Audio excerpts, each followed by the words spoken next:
ನಮಸ್ತೆ. ಮಂಜಾಕ್ಷಿ ಸರ್, ಸೊಂಡೂರು ತಾರಾನಗರ ಅಂತ ಹಳ್ಳಿ ಐತೆ, ಅಲ್ಲಿ ಬರಕ ನಮ್ಮ ಮನೆಯವ್ರು ಸರ್. ಬೊಮ್ಮಯ್ಯ 38 11ನೇ ತಿಂಗಳಿಗೆ ಗೊತ್ತಿತ್ತು ಮೇಡಮ್. ಸ್ಕ್ಯಾನ್ ಅಷ್ಟೇ ಮಾಡಿಸಿದ್ವಿ, ಆಯುರ್ವೇದಿಕ ತಾಂಡಿವಿ ಅಷ್ಟೇ, ಹಾಸ್ಪಿಟ್ಲಿಗೆಲ್ಲ ಹೋಗಿಲ್ಲ. ಇಲ್ಲಿ ಮೊನ್ನೆ ನೋಡಿದ್ವಿ ಒಂದು ವಿಡಿಯೋ ಮೊಬೈಲ್ ಒಳಗ, ಇಂಥದೇ ಆಗಿತ್ತು ಅಜ್ಜಿಗೆ, ಅಲ್ಲಿಗೆ ಹೋಗಿ ಬರೋಣ ಅಂತ ಬಂದ್ವಿ ಮೇಡಮ್.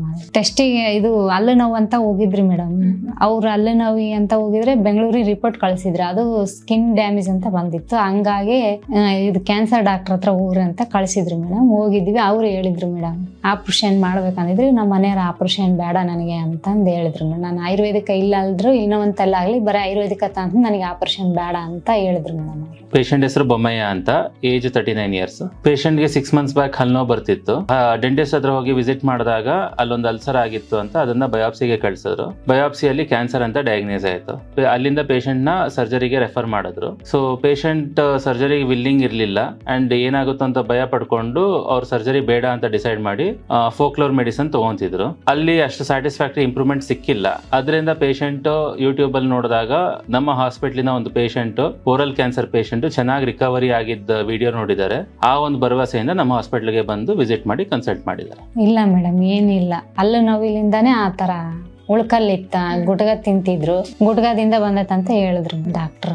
ಆಪರೇಷನ್ ಅಂದ್ರೆ ಅವ್ರು ಏನ್ ಹೇಳಿದ್ರು, ಇದು ಸರ್ಜರಿ ಮಾಡ್ತೀವಿ, ಸರ್ಜರಿ ಮಾಡಿದ್ಮೇಲೆ ಗ್ಯಾರಂಟಿ ಕೊಡಲ್ಲ ನಾವು, ಮತ್ತೆ ಬೇರೆ ಕಡೆ ಆಗ್ಬೋದು ಅಂತ ಹೇಳಿದ್ರಲ್ಲ ಮೇಡಮ್. ಅದಕ್ಕೆ ಅವರು ಬೇಡ ಅಂತ ಅಂದ್ರು. ನೋವು ಅಷ್ಟೇ ಮೇಡಮ್, ಕಡಿತತೆ ಅಂತಿರ್ತಾರೆ, ನೋವು ಬರುತ್ತೆ, ರಾತ್ರೆಲ್ಲ ನಿದ್ದೆ ಇರಲ್ಲ, ಕಡ್ದಂಗ ಆಕತಿ, ನೋವು ಎಲ್ಲ ಬಂದಂಗ ಆಕತ್ತೆ ಅಂತಾರ.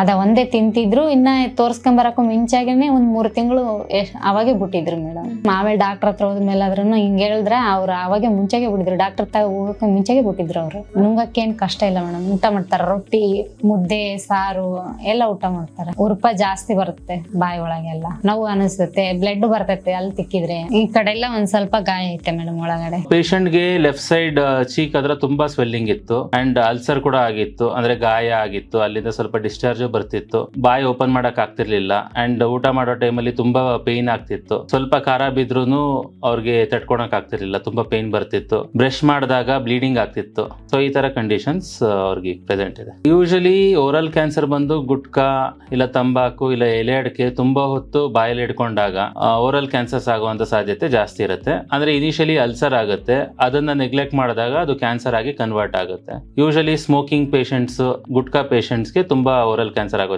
ಸಾಧ್ಯತೆ ಇದೆ. ಸುಮ್ನೆ ರೆಡ್ ಕಲರ್ ಎಲ್ಲ ಆಗೈತಿ, ಒಳಗೆಲ್ಲ ಚರ್ಮ ಎಲ್ಲ ರೆಡ್ ಕಲರ್ ಆಗೈತಿ. ಇಲ್ಲಿ ಒಂದು ಸ್ಕಿನ್ ಬೆಳ್ದಂಗಾಗಿ ಇಲ್ಲಿ ಒಂದ್ ಗಡ್ಡೆ ಇದ್ದಂಗ ಐತಿ ಇಂತಲ್ಲಿ ಸೈಡಿಗೆ. ಆದ್ರೆ ಇದರಿಂದೇನೆ ಇಲ್ಲಿಗೆನ ಬಂದತ್ತಲ್ಲ, ಅದು ಮಾತಾಡೋದ್ಲು ಬರ್ತಾವ ಮಾತು. ಅದೇ ಮೊಬೈಲ್ ಒಳಗೆ ನೋಡಿದ್ವಲ್ಲ ಮೇಡಮ್, ಒಂದ್ಸಲ ಅಲ್ಲಿಗೆ ಹೋಗ್ ಬರೋಣ ಬಾ, ಹೆಂಗನ ಆಗ್ಲ ಅಂತ. ನಮ್ಮ ಮಾಮರು ಶನಿವಾರನೇ ಹೋಗೋಣ ಅಂತ ಹೇಳಿದ್ರು. ಸ್ವಲ್ಪ ದುಡ್ಡು ಅಡ್ಜಸ್ಟ್ ಆಗ್ಲಿಲ್ಲ ಅಲ್ವಾ, ಅದಕ್ಕೆ ಬರ್ಲಿಲ್ಲ. ಸ್ವಲ್ಪ ಹೆಚ್ಚಿಗೆ ಆಗೈತಮ್ಮ, ಅವಾಗೆ ಬರ್ಬೇಕಾಗಿತ್ತು. ನೋಡೋಣ, ಇವು ಕೊಡ್ತೀನಿ ಟ್ಯಾಬ್ಲೆಟ್, ನುಂಗ್ರಿ, 15 ದಿವಸ ಆದ್ಮೇಲೆ ಗೊತ್ತಾಗ್ತತೆ ನಿಮಗೆ. ಆಮೇಲೆ ಅದೇನಾರ ಜಾಸ್ತಿ ಆಯ್ತಂದ್ರೆ ನಮಗ್ ಫೋನ್ ಮಾಡ್ರಿ, ಕಡಿಮೆ ಆಯ್ತಂದ್ರೂ ನಮಗ್ ಫೋನ್ ಮಾಡ್ರಿ. ಬ್ಲಡ್ ಪರೀಕ್ಷೆ ಕೊಟ್ರಿ ಮೇಡಮ್, ನಾಳೆ ಅಲ್ಲಿ ಬ್ಲಡ್ ಪರೀಕ್ಷೆ ಮಾಡಿ ರಿಪೋರ್ಟ್ ನಮ್ಗೆ ಹಾಕ್ರ ಅಂತ ಹೇಳಿದಾರೆ. ಅವ್ರು ಏನ್ ಭಯ ಇಲ್ಲ, ಕಡಿಮೆ ಆಗ್ತತೆ ನನಗೆ ಅಂತ ಹೇಳಿ ಭಯ ಪಟ್ಟಿಲ್ಲ ಮೇಡಮ್. ಅಷ್ಟು ಭಯ ಪಟ್ಟಿದ್ರೆ ಇಷ್ಟ ತಟ್ಟಿಗೆ ಅವ್ರು ಮಕ್ಕ ಮುಡ್ತಿದ್ರು ಮೇಡಮ್. ಧೈರ್ಯವಾಗಿ ಊಟ ಮಾಡ್ತಾರ, ಎಲ್ಲ ಮಾಡ್ತಾರ. ಪೇಷಂಟ್ ಗೆ ಗುಟ್ಕಾ ತಗೊಳೋ ಅಭ್ಯಾಸ ಇತ್ತು ಅಂಡ್ ಸ್ಮೋಕಿಂಗ್ ಡ್ರಿಂಕ್ಸ್ ಅಭ್ಯಾಸ ಇತ್ತು, ಬಟ್ ತುಂಬಾ ಬ್ಯಾಕ್ ಅವ್ರು ಸ್ಟಾಪ್ ಮಾಡಿದ್ರು ಅಂತ ಹೇಳ್ತಿದ್ದಾರೆ. ಈ ತರ ಕಂಡೀಷನ್ ಅಲ್ಲಿ ಪೇಷಂಟ್ ಗೆ ಸ್ವೆಲ್ಲಿಂಗ್ ಕಡಿಮೆ ಆಗ್ಬೋದು, ಅಲ್ಸರ್ ಇರೋದು ಹೀಲ್ ಆಗ್ಬೋದು ಅಂಡ್ ಊಟ ಮಾಡಕ್ಕೆ ಹೆಲ್ಪ್ ಆಗುತ್ತೆ, ಸ್ಟ್ರೆಂತ್ ಬರುತ್ತೆ, ಇಮ್ಯುನಿಟಿ ಪವರ್ ಇಂಪ್ರೂವ್ ಆಗುತ್ತೆ. ಈ ತರ ಎಲ್ಲ ಅವ್ರಿಗೆ ಸಿಂಪ್ಟಮ್ಯಾಟಿಕ್ ರಿಲೀಫ್ ಸಿಗುತ್ತೆ. ಸೊ ಪೇಷಂಟ್ ಈಗ ನಮ್ಮ ಹತ್ರ ಟ್ರೀಟ್ಮೆಂಟ್ ತಗೊಂಡಿದ್ದಾರೆ ಅಂಡ್ ಫಾಲೋ ಅಪ್ ಅಲ್ಲಿ ಇದ್ದಾರೆ. ಮುಂದಿನ ದಿನಗಳಲ್ಲಿ ಅವ್ರಿಗೆ ಹೇಗೆ ಇಂಪ್ರೂವ್ಮೆಂಟ್ ಬರುತ್ತೋ ನಾವು ಹೇಳ್ತೀನಿ. Thank you.